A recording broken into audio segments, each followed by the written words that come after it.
Today on One, your daily dose of local affairs and social media commentary. Today on One, first Namibian Media Professionals Union established. Decriminalizing cannabis could be a huge job creator, says license holder. MTC and NAST celebrate innovation. And NFA Women Department kicks off administration workshop.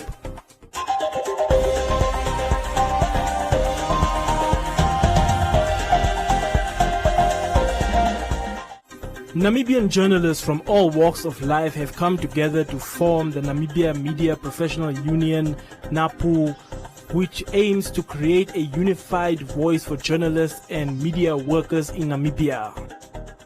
The founding Secretary General of the Namibia Media Union, Media Workers Union, and if you look at history, there has been several attempts that were made to constitute a media union, but of course people have not succeeded.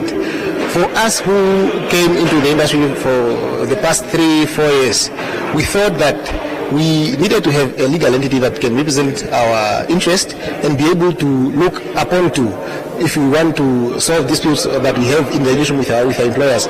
We have had experiences with journalists and interns that are graduating just from INAM or let's say NAST have been exploited, but nobody has been able to speak about these things because there was no legal entity, there was no anyone to speak about these things. Media has always played an important role in Namibia, and it was significant in its contribution towards our independence. And even after independence, I think it has contributed to ensuring that we have an informed society. But practitioners of media have always caught the short end of the stick because while we are employed and very busy in trying to ensure that the rights of our citizens are respected, there's nobody looking out for our rights. So now for the first time a body exists which is dedicated to protecting and serving the interests of journalists and media workers in general.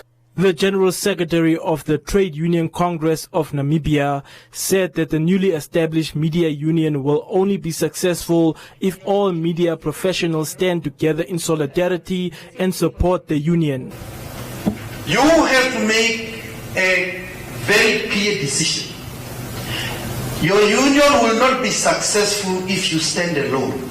The same way you realize as a unionist, I won't be successful if I am alone. Therefore, we should join our union, which you are joining today. Which you are launching today. The same way as a union, you won't be successful in Namibia. You need to find which federation you are affiliated to.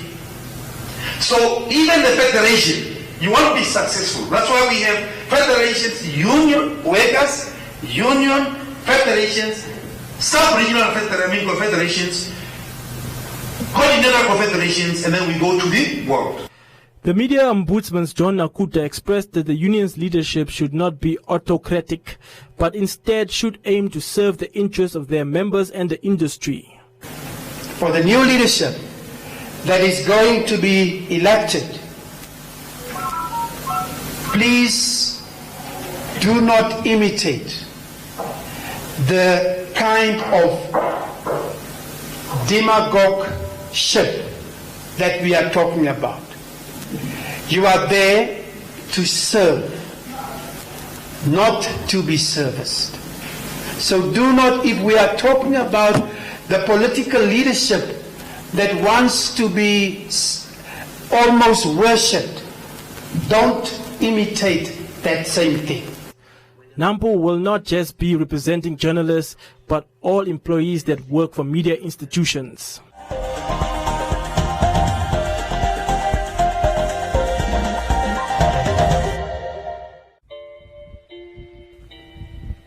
My vote is a gateway to opportunities.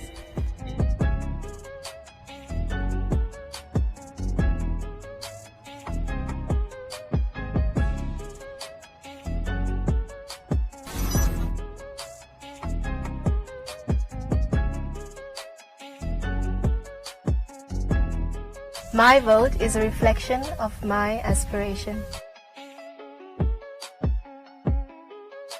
My vote expresses my versatility. If you are 18 years old and a registered voter, make the first time count. Get to the polls on the 25th November 2020 and vote for the candidate, political party or organization of your choice in the regional council and local authority elections. Make your mark with a cross on the ballot. Do what is right and be part of the decision. Namibia votes.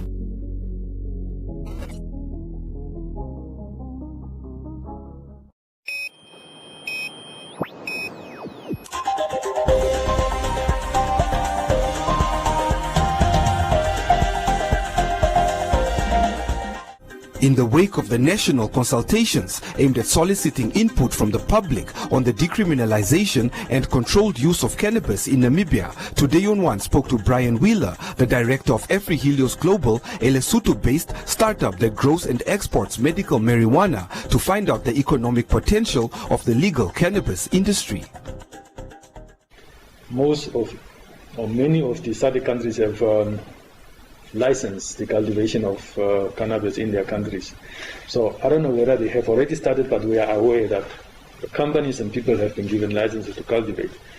And Namibia cannot pretend to put its hand in the sand like a ostrich and not to see what is happening. So we have to be aware what is happening and learn from probably what the neighboring countries are doing and chart a way forward for ourselves on how do we then, for argument's sake, if we legalize, what are the processes that we are supposed to follow? With Namibia's snail-paced progress to implement legislations that regulate the control and use of cannabis in the country, which many Southern African countries have already achieved and are starting to reap the benefits of this lucrative multi-billion-dollar industry, one can ask whether Namibia will be able to catch up with this developing industry, which is among the fastest-growing job creators in countries such as the United States of America. According to the director of Every Helios, there are multiple economic opportunities for countries that legally grow and export cannabis. The cannabis sector is labor intensive, and that provides a big potential for unskilled and semi-skilled job creation. It also has strong linkages to non-farm, rural economic activity. Namibia has a highly unequal and dualistic economy with a history to support traditional crops and markets for agriculture. So that provides us a good baseline to work with as it relates to job creation.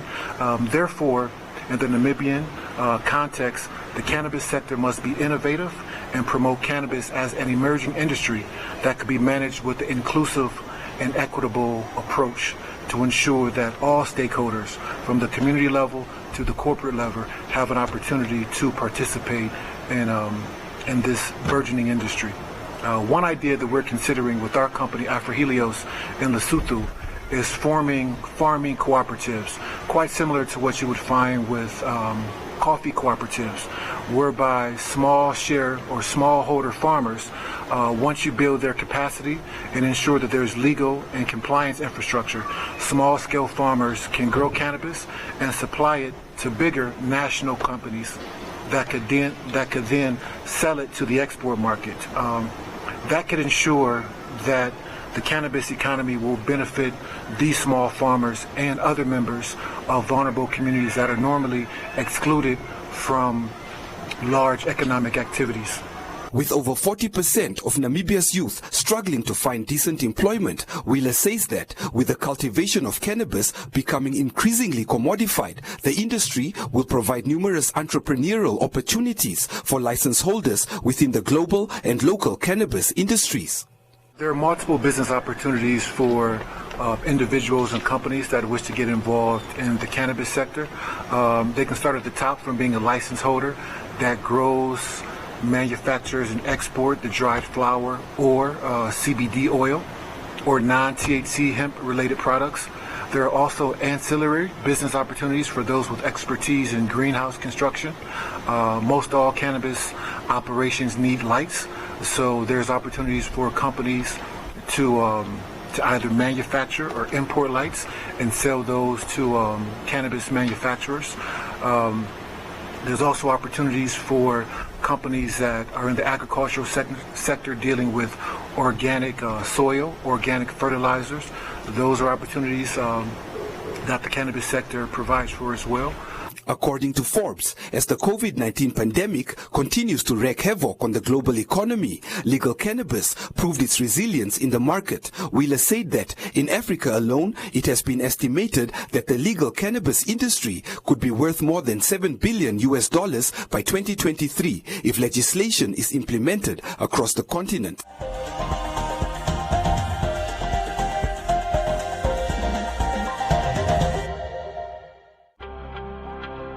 It takes a special team of people to keep the country shining. NamPower is proud of the dedicated men and women who go the extra mile to power the nation. Power Pride, brought to you by NamPower. My name is Mercy Situmbeko. I've been with NamPower for 9 years now. Currently, I'm heading the NamPower Vocational Training Center, as well as managing education, training and development. I came in as a vocational coordinator, but mainly to implement performance management. So when I came in for performance management and training and psychometrics, NamPower gave me a much better opportunity to start actually bettering myself. So currently, I have had the opportunity to use performance management to assess skills, as well as now to literally just get everything going in terms of psychometric, industrial psychology, as well as vocational and skills development. I would say I'm one of the people that are really blessed in NamPower, because I don't think NamPower looks at your being a female or male. So it gives you that opportunity to really prove yourself as a person, not as a female or not as a male person, but your work must speak for you. Within NamPower, I really see the whole implementation of recognition of prior learning, putting it together with skills development, making a difference in the community. I think the chances are really high to really explore more and to expand my horizons in NamPower. What makes me to be proud of NamPower is the fact that NamPower impacts lives. NamPower, powering the nation and beyond.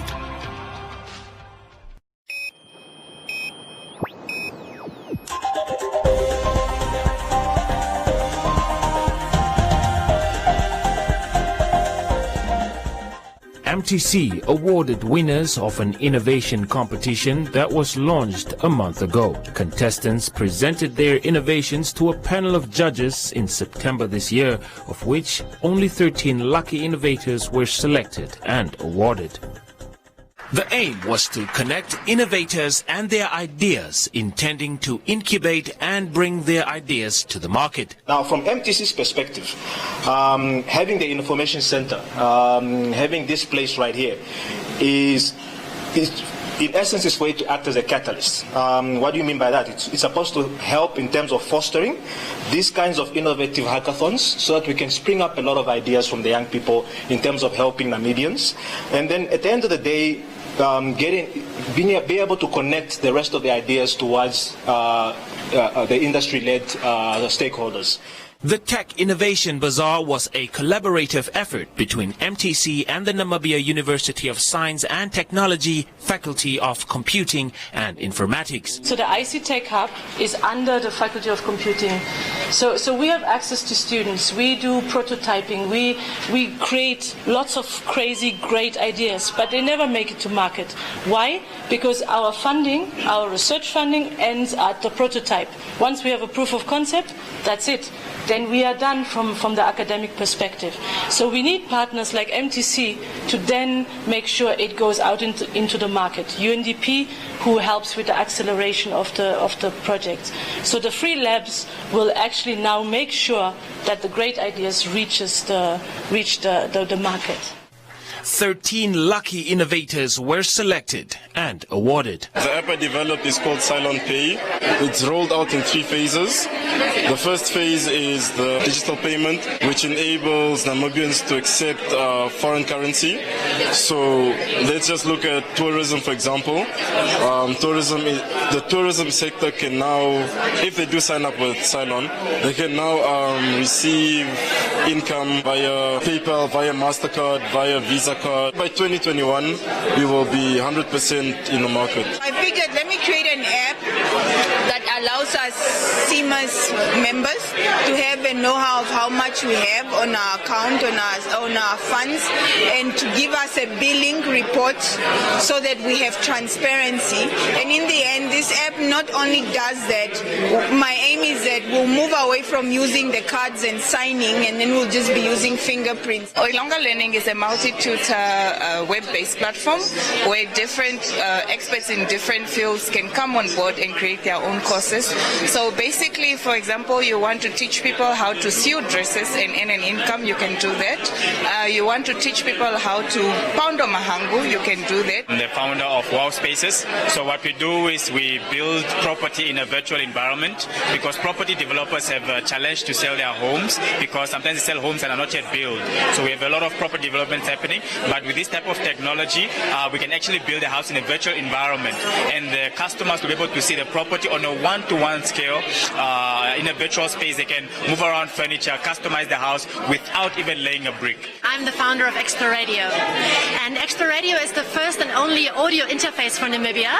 It's an app that provides information about historical sites, but also other cultural and customs and traditions about Namibia, languages, and people can listen to interesting little audio features right on the spot. Through the Innovation Center, MTC aims to find quicker solutions to pressing ICT issues and creating an ecosystem to test new technologies and new approaches to delivering improved results as well as innovation for development.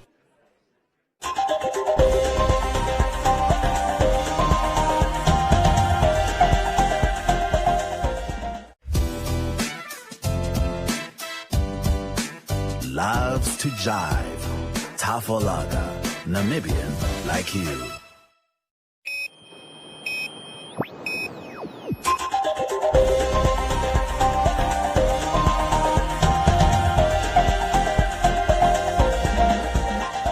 The Namibia Football Association Women Department is currently conducting an administration workshop which is aimed at capacity building, professionalizing sports, and achieving the NDP 5 goal, which is to empower people and communities through sports. At the opening of the workshop, Deputy Minister of Sport, Youth and National Service Emma Kantema Gaumas commended the Women Department for the great initiative, stating that this workshop is a step for the country in achieving the NDP 5 goal. This workshop resonates with our objectives to build capacity and to position the sports sector in contributing to Namibia achieving our SDGs, in Namibia achieving the National Development Plan, as well as a sector that contributes to employment and the economic development of the country. The importance of technical skills can never be overemphasized. As a participant, it's imperative that the knowledge you gain during the next 3 days is utilized to advance the game. The Namibian National Olympic Committee President Abner Huahub weighed in on the importance of the workshop in sports, stating that it is a step towards professionalizing sports in the country. Huahub also offered to assist the department to train more members in such programs. From the Olympic Committee, it is very critical that we need to train people in sport administration. The key to sports development is the administration. If you have the right people with the right knowledge, skills, and experience running either a club or a region or a national federation is very critical. Because nowadays we are looking at the governance structures. So a course like this, basically at the right time where the Women's Football Super League is starting, that all the club owners who are part of this Super League, Women's Super League, is part of this training is very critical. And I have to commend and upload the women's football for that. Through this course, basically, all the managers of the clubs and the administration of the respective clubs will follow the same principles. They will follow the same governance systems. They will be having an in-depth understanding of what the Women's Super League is about in terms of structures. They will know how they link up with the NFA structures.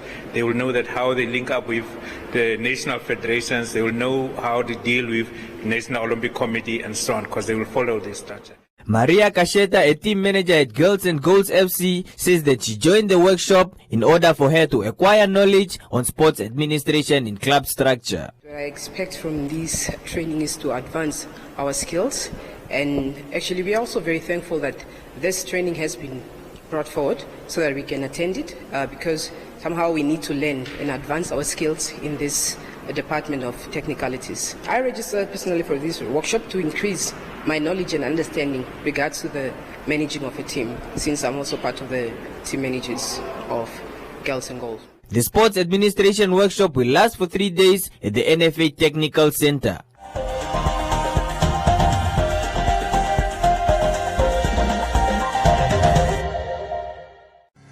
Imagine opening your Nedbank account anywhere, anytime by simply taking a selfie. Introducing Identity Today, a platform which enables you to open your Nedbank account, scan the Nedbank QR code with your smartphone camera, and immediately follow the instructions on the link that will open up in your web browser.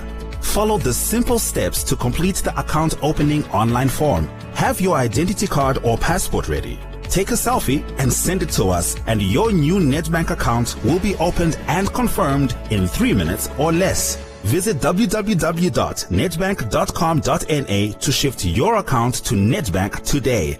Nedbank. See money differently.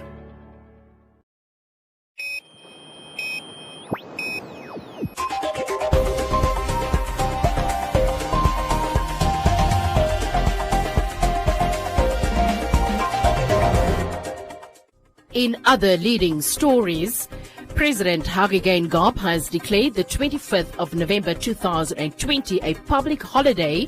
Therefore, the Electoral Commission of Namibia is calling on eligible voters who are not in their constituencies where they have registered to return to their constituencies to vote, as this in turn will increase voter participation as voters exercise their constitutional right to vote. The ECN, in a media statement, also noted that their office received a number of questions in terms of who is eligible to vote on the 23rd of November during special voting. In terms of Section 98(2) of the Electoral Act 5 of 2014, a voter who is employed as a returning officer, presiding officer, polling officer, counting officer or police officer may, in an election for a member of a regional council or for a member of a local authority council, cast his or her vote on a special voting day, which in this case is on the 23rd of November 2020. And 121 Namibian students are currently studying at US universities and colleges, an increase of over 80% in the last 5 years, according to the US Embassy's Education USA office. The data released in the annual Open Doors report by the US Department of State showed that the number of Namibian students in the United States continues to increase despite obstacles posed by COVID-19. Of the 121 Namibian students, the report detailed that 57% are studying at the undergraduate level, 30% at the graduate level, and 13% are in non-degree programs or optional and practical training. North Carolina, Iowa, California, New York, and Oklahoma are the top states hosting Namibian students. The 2020 Open Doors report also showed a record number of US students studying in Namibia, with 270 as of 2019. The US Embassy's Education USA program provides free advice and guidance to Namibians who want to study in the United States. The program promotes US higher education to students by offering accurate, comprehensive, and current information about opportunities to study at accredited post-secondary institutions in the US. Welcome to Comments Corner, your daily dose of local comments from the hottest social media pages. In a statement released by the press secretary, President Hage Geingob declared the 25th of November 2020 as a public holiday for the purposes of the general election of the Regional Council and local authority elections under the Electoral Act No. 5 of 2014. Lucas said, what about the learners that are having voter cards and want to vote in their respective regions of origin?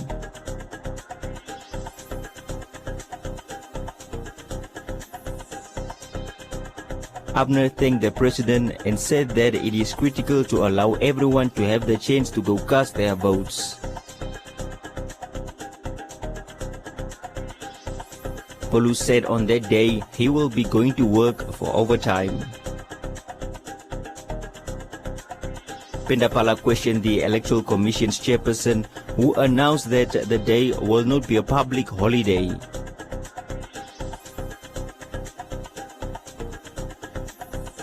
The competence of Namibia's judicial system has for a long time been questioned by members of society.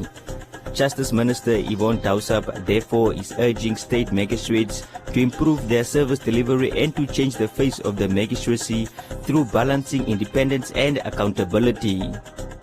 Leslie said circuit courts should be introduced to settlements such as Groothoop south of Windhoek.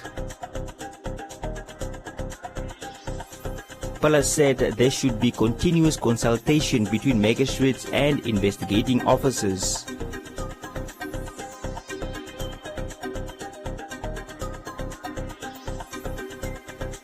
Boki said the public has lost interest in the judicial system because of politics.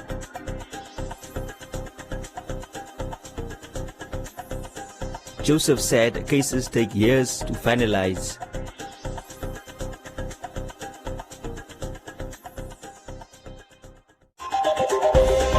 And that is all from Comments Corner. Be sure to post your comments on our social media pages for broadcast every day only on DN1.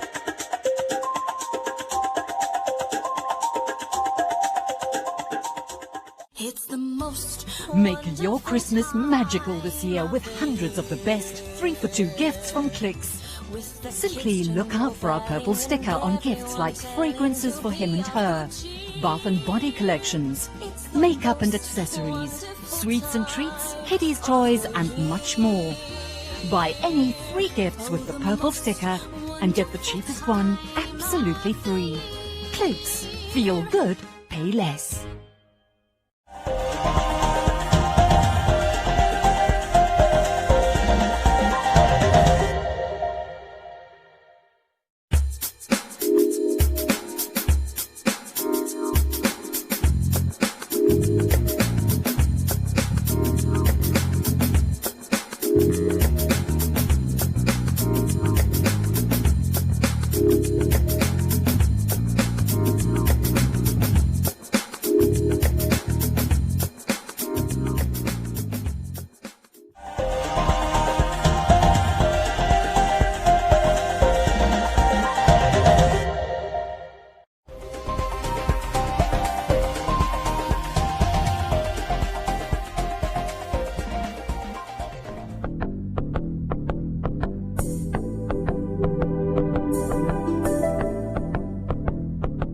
A look at the weather forecast. The Namibia interior is sunny and hot in the south and west. Otherwise, partly cloudy and hot to very hot with a few thunder showers in the east, but isolated thunder showers in the northeast and far north. The coast, partly cloudy and mild with fog patches at first, and the wind fresh southwesterly to southerly. Now we look at minimum and maximum temperatures across the country and beyond.